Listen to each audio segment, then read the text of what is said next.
Different things we're going to go through here. Robert will give you kind of a preview of some things he's seen.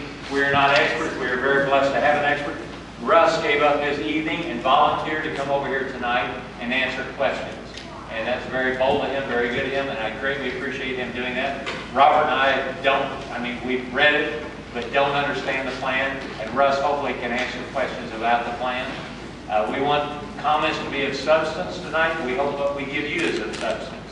And something you can use, but we'll go over how to make comment cards, what will be received well by the federal people that are involved, and what we need to do. For horseback riding. Another big concern regards the roads in the area that lead to the river, which lead to gravel bars, in which those roads would then be closed and only foot traffic, hiking would be allowed on those. There would be restrictions concerning outboard motor horsepower. There would be entire sections of the river that would become non-motorized. Basically, in this alternative B, from, depending on the season, from pull type up to the northern boundary of the park would become a non-motorized zone.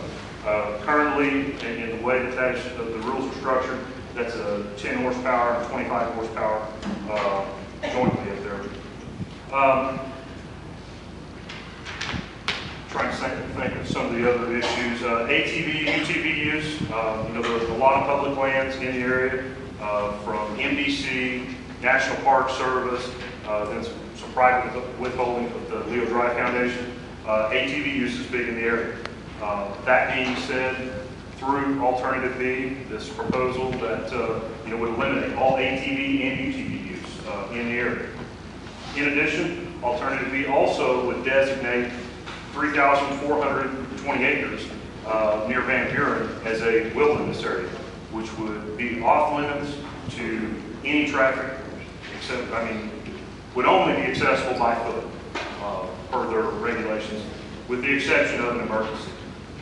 Some of the things that I've heard concerning Alternative B would be that this would legitimize the 60-40 motors, which most everyone in the area runs to be able to get the families up and down the river. Per their current regulations, they said that that's not currently allowed, and that it's a strict 40 horsepower at the head rating.